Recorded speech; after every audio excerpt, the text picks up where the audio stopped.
เจริญสุขศรัทธาสาธุชนญาติโยมท่านพุทธบริษัททั้งหลายวันนี้รายการธรรมะประทีปส่องต่างก็ได้มาพบปะกับพ่อแม่พี่น้องศรัทธาสาธุชนญาติโยมแห่งครั้งหนึ่งวันนี้เป็นวันที่5เดือนมีนาคมพุทธศักราช2563ซึ่งตรงวันพฤหัสบดีเดือน6เหนือขึ้น12ค่ำเดือน6เหนือเดือน4ไต่ญาติโยมนะขึ้น12ค่ำก็ตะวันนี้เวลาสักใกล้จะ4 โมงก็ดีอกดีใจที่ฟ้าฝนได้ตกลงมา51อย่าดูว่า51ก็ทำให้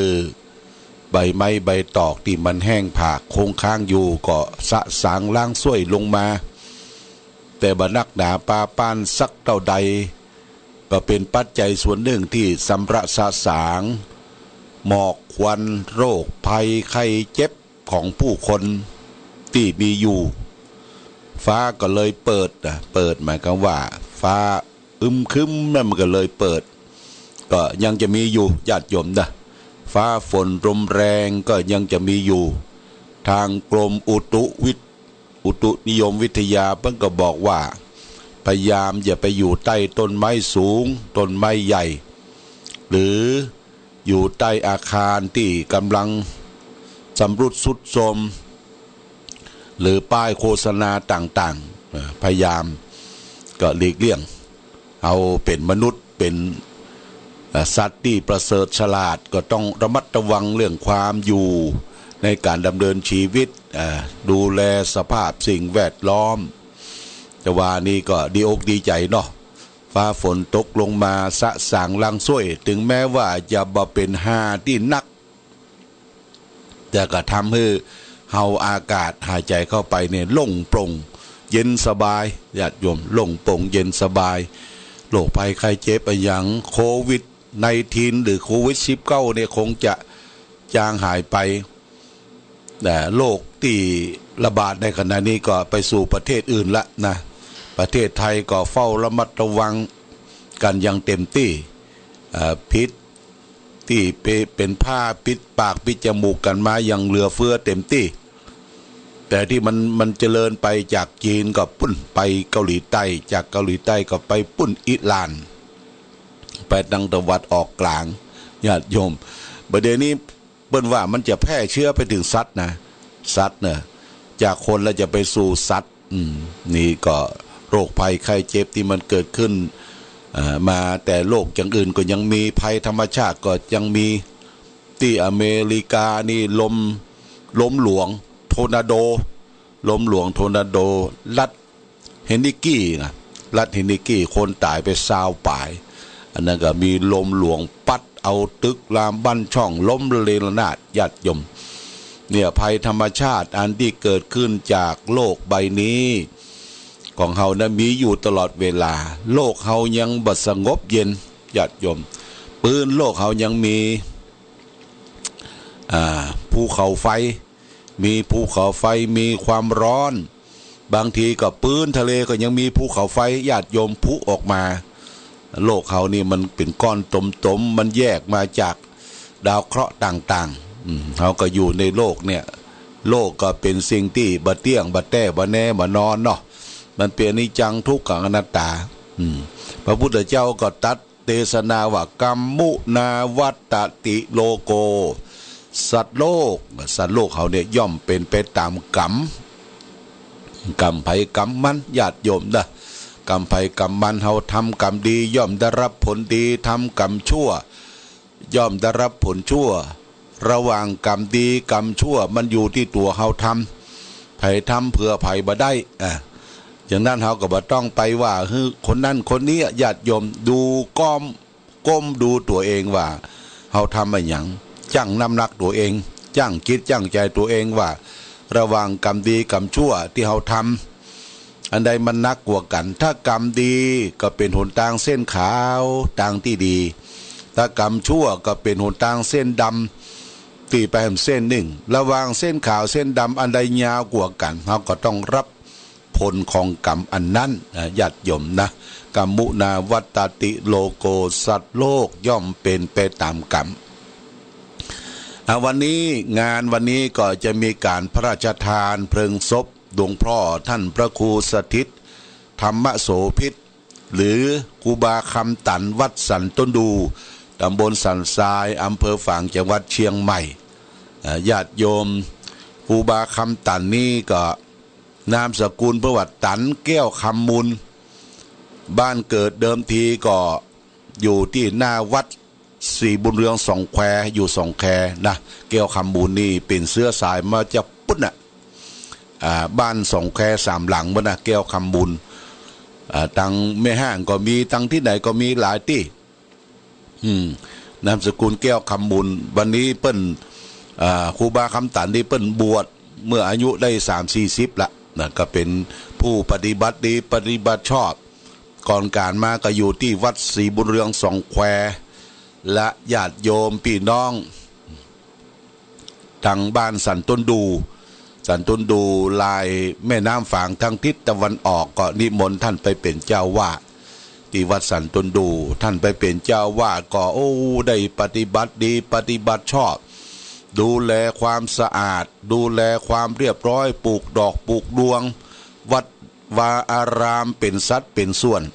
ได้เป็นที่ฮักปิญาแปลงแก่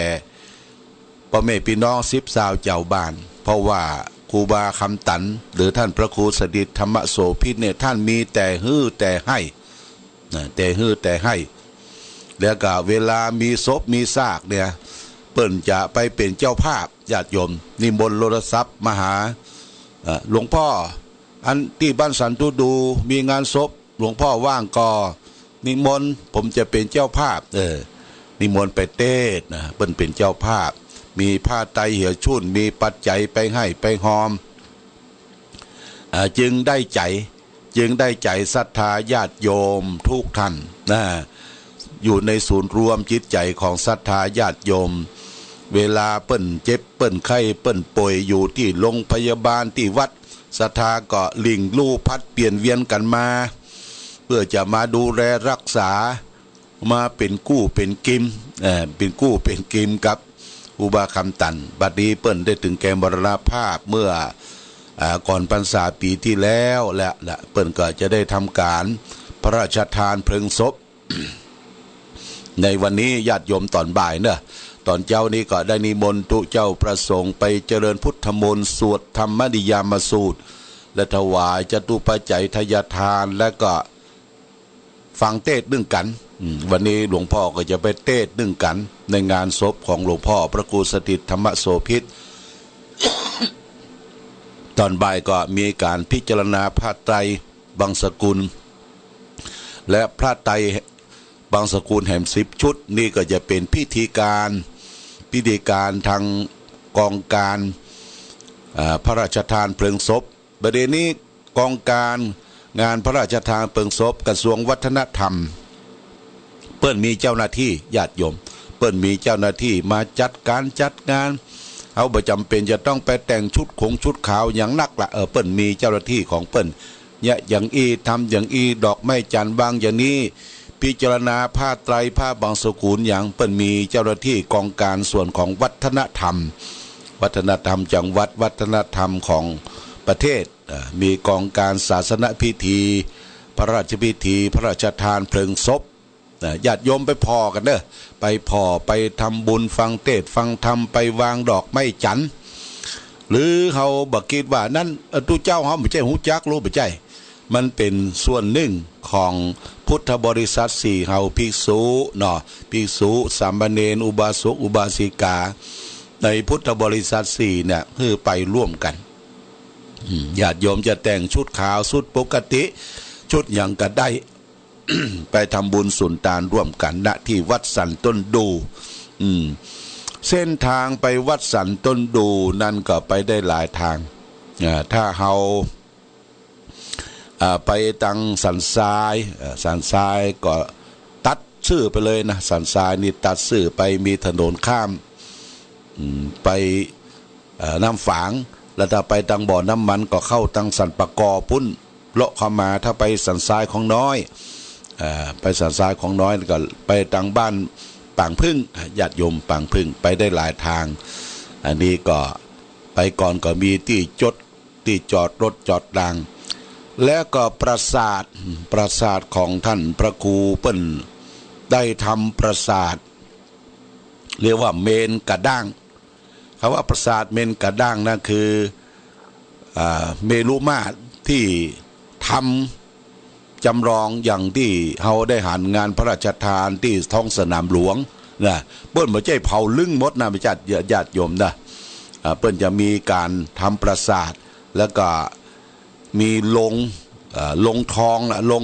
ลงหีบเล็กเปิ้นจะเผาในหีบเล็กและปราสาทนี้บ่ไหม้นะปราสาทนี้บ่ไหม้เปิ้นจะเผาในหีบเล็กในหีบเล็กนะก็มีดอกไม้จันทร์มีน้ำมันมีหลวงมีฟืนแต่แล้วก็อัฐิกระดูกของผู้ที่ถูกเผาก็อยู่ในหีบเล็กนะแล้วก็ปราสาทอยู่อย่างเก่ารอบปราสาทเปิ้นก็จะแกะสลักโดยกล้วยโดยต้นกล้วยนะญาติโยมอันนี้ดูเหมือนเปิ้นจะคณะกรรมการเปิ้นได้หามาจากปุ้นอยุธยาจังหวัดอยุธยาเปิ้นได้เป็นเมนเนอะเฮาลองไปพอเนอะเป็นเมนกระด้างเป็นเมนลูมาศเป็นเมนลูมาศอันนี้เมื่อพระราชทานเพลิงศพเผาศพเรียบร้อยแล้วบ่ต้องไปเก็บขี้ตุ้งขี้เต้าหยังบ่ต้องไปอย่าเปิ้นจะลื้อออกเป็นชิ้นแล้วก็กาไปไว้ถ้าศพอื่นที่ไหนอื่นบ่ว่าคนบ้านบ่ว่าคฤหัสถ์ญาติโยมต้องการเมรุมาตรปราสาทกระด้างเนี่ยก็ไปติดต่อนี่เป็นรูปแบบอย่างหนึ่งซึ่งเป็นรูปแบบที่นำมาใช้ในเมืองฝางก็จะได้หันญาติโยมก็มีการเปลี่ยนแปลงญาติโยมอาจจะคิดว่าอยากจะหันเปิ้นเผาปราสาทนกหัสดีลิงอันนั้นก็เป็นรูปแบบหนึ่งแต่ว่านี่เป็นรูปแบบยังได้ก็ต้องเผาเหมือนกันญาติโยมนะมันก็ต้องเผากายเป็นอาทิสำหรับจิตวิญญาณของผู้ตายนั้นเปิ้นได้ออกจากร่างไปแล้วออกจากร่างเวลาทอดจิตวิญญาณเปิ้นก็ไปสู่สุคติภพภูมิที่ดีโดยเฉพาะอย่างยิ่งตุเจ้าพระสงฆ์ที่ได้ปฏิบัติดีปฏิบัติชอบอยู่ในศีลสมาธิปัญญาวิญญาณเปิ้นก็บ่ห่วงบ่หามต่อสรีระร่างกายที่เปรียบเหมือนต้นไม้ต้นกล้วยเอาทิ้งไว้ในปัจจาญาติโยมสรีระร่างกายเขาเนี่ยเหมือนกับล้อลุเกวียนลุรถลุหรือเหมือนกับต้นไม้ต้นกล้วยคนขับล้อขับเกวียนขับรถนั่นก็เหมือนกับจิตวิญญาณจิตของเฮาเนี่ยเมื่อจิตก็เหมือนกับคนขับรถกันนี้มันบ่ดีละมันซ่อมบ่ไหวละญาติโยมมันซ่อมบ่ไหวจิตวิญญาณก็ออกจากร่างไปจุติไปเสาะขับแห่งใหม่ขับแห่งใหม่ถ้ามีบุญญาบารมีสูงส่งก็ไปเสาะขับรถปุ๊ะดีๆกะขึ้นไปสู่สวรรค์จันฟ้าวิมานแมนถึงนิพพานเป็นรถพุทธรถวอลโว่กับรถเบนซ์กับขับอย่างดีสวยเนาะไปขับปุณญาติโยมถ้าว่าจิตวิญญาณเปิ้นไปดีแล้วเปิ้นสร้างสมบุญญาบารมีทานศีลภาวนาศีลสมาธิปัญญาเปิ้นก็ไปขับรถกันที่ดีกว่าอันนี้ก็ทิ้งไว้ละทิ้งไว้คือเฮาและท่านทั้งหลายได้พิจารณาช่วยกันก็กลุ่มรุมราประชุมเพลิงเผาสรีระร่างกายอันนี้เป็นเรื่องของงานวันนี้เนอะญาติโยมงานพระราชทานเพลิงศพเดี๋ยว8 โมงเกิงนี่หลวงพ่อก็จะไปก่อนไปดูที่ดูตางดูความเรียบร้อยความสวยจดงดงามในการตั้งการทำบุญแล้วก็จะมีโรงทานต่างๆมีถวายที่ภัตตาหารมีอีหยังญาติโยมก็วันที่เอาศพลงวันนั้นก็ไปจุงกันในวันที่3ที่ผ่านมาคนก็ไปเต็มวัดเต็มวา ญาติโยมก็ปาน้ำปานะน้ำแข็งน้ำใจไอศครีมโอ้ไปเลี้ยงกัน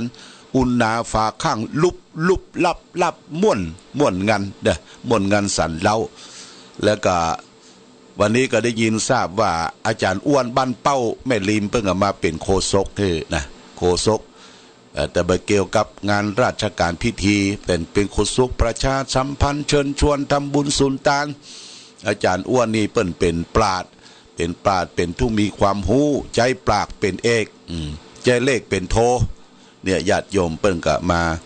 าช่วยการช่วยงานเมืองฝางเฮาญาติโยมก็ไปเอี่ยวไปแหวงเสร็จจากวันที่5นี้แล้วค่ำบึดเพื่อจะมีการพระราชทานเพลิงศพวันที่6วันพุธวันที่6วันพุธก็มีงานหลายอย่างที่วัดเชียงยืนห้วยไข่ตำบลแม่คะเปิ้งก็จะเปิดงานทำบุญปอยหลวงวันพุธนี่นะจากนั้นก็จะได้ไปร่วมทำบุญที่ปุ้นวัดอรัญญวาสีอำเภอชัยปราการที่ปรึกษาเจ้าคณะอำเภอชัยปราการเพื่อก็จะทำบุญสลงน้ำพระธาตุส่งน้ำพระธาตุในอาตมาก็จะปิกมาร่วมประชุมกับคณะครูบาอาจารย์ที่โรงเรียนบ้านเวียงฝางเวลา 13 นาฬิกาเมื่อคืนญาติโยมพี่น้องวัดนันทรามเมื่อคืนเปิ้นจะเสกซ้อมยอมยบวันที่6วันศุกร์เสกซ้อมยอมยศวันที่6วันศุกร์ก็จะมีการสวดมนต์ตัน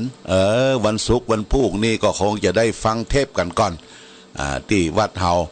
แล้วก็ถ้าเหลือเวลา9 โมงก็จะได้ปิกมามาจากกันต่อไปอันนี้เฉพาะในวันที่6วันที่7วัดนันตรามเปิ้นจะเจริญพุทธมนต์ในภาคเจ้า9 โมงมีการเจริญพุทธมนต์เปิดปอยหลวงฉลองสิ่งปลูกสร้างหลายอย่างที่วัดนันทรามตำบลสันทรายอำเภอฝางเนี่ยใกล้ๆกันแล้วก็จากนั้นบ่ายโมงก็จะได้ไปงานเททองหล่อพระ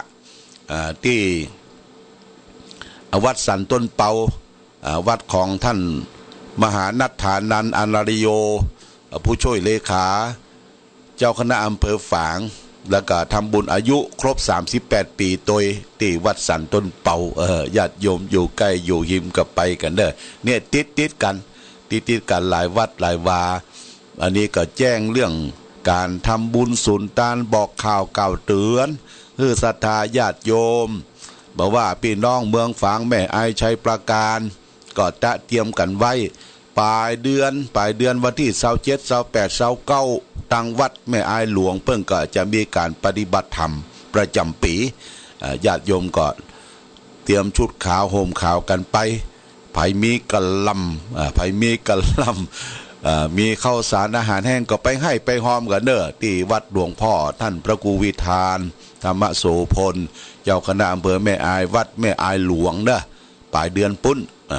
และสำหรับการที่จะไปเชียงตุงนี่เฮาก็งดกันไว้ก่อนญาติโยมงดกันไว้ก่อนบางทีมันหายโรคภัยไข้เจ็บมาหายพ่อก็จะซ่อนไปคนเดียวก็ได้เนาะไปตนเดียวก็ได้แต่ญาติโยมเฮางดกันไว้ก่อนกลัวไปเจ็บไปไข้ไปป่วยโรคโควิด-19มันกำลังระบาดไปทั่วนะอันนี้ก็งดกันไว้ก่อนเพื่อความสุขสบายวันหลังจะพาไปหมดใสไว้ยะโรคภัยไข้เจ็บบ่มีจะปาพ่อแม่พี่น้องศรัทธาญาติโยมบ้านแม่ห้างบ้านกาวีละสันปะคาหนองตุ่ม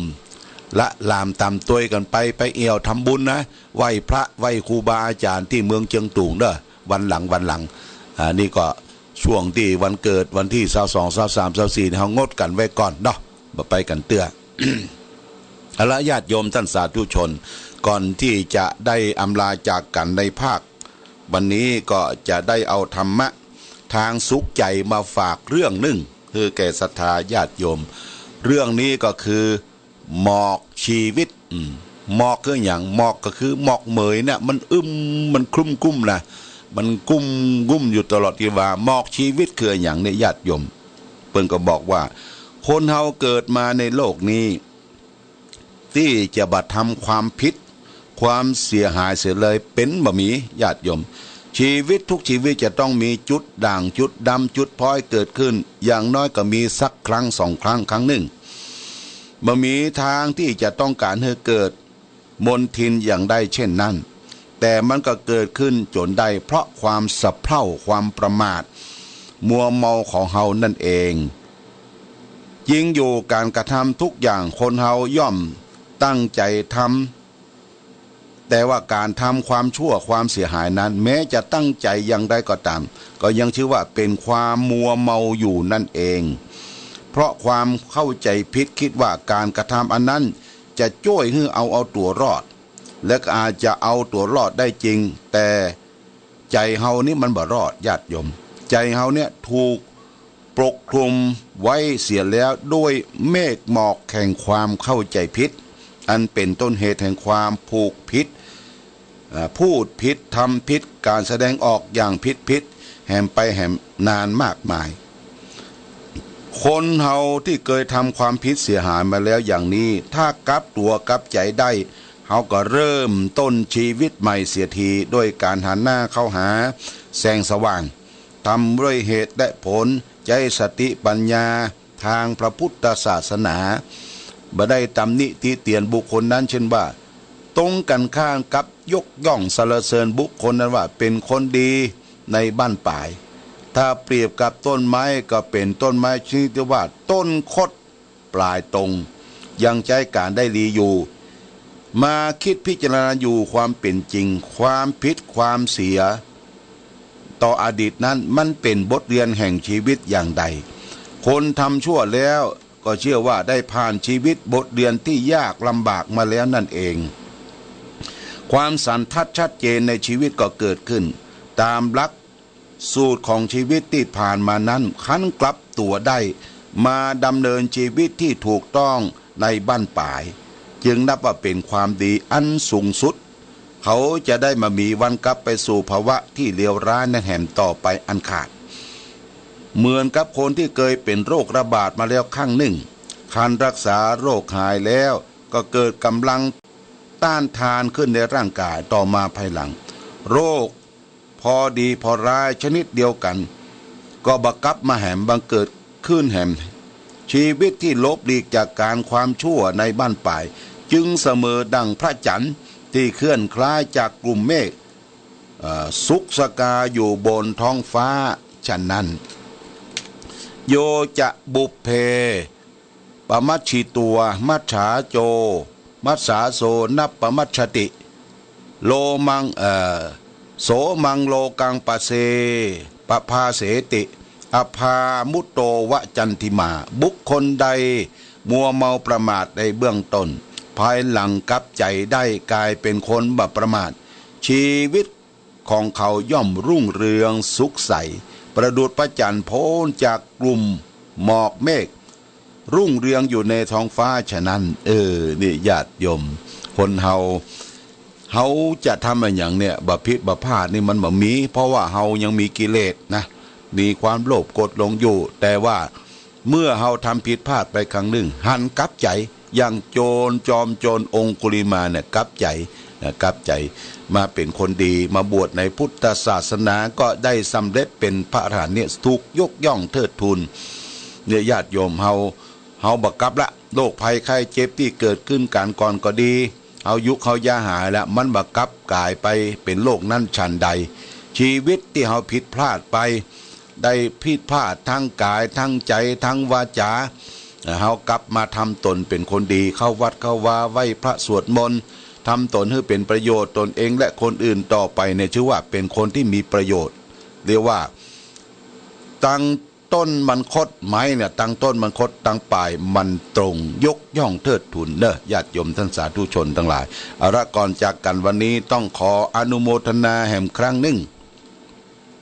สำหรับญาติโยมที่ได้ช่วยอุปถัมภ์เป็นกองทุนที่จะใช้จ่ายเกี่ยวกับวิทยุชุมชนคณะสงฆ์อำเภอฝางเฮาก็ได้บริจาคตั้งแต่เดือนมกรามามีแม่โยมแม่อารีส่วนบุญคุ้มอำเภอชัยประการรวบรวมได้ 2,700 บาทแม่จันทร์ทรงวงเขียนบ้านบ่อนปิ่นใต้200 บาท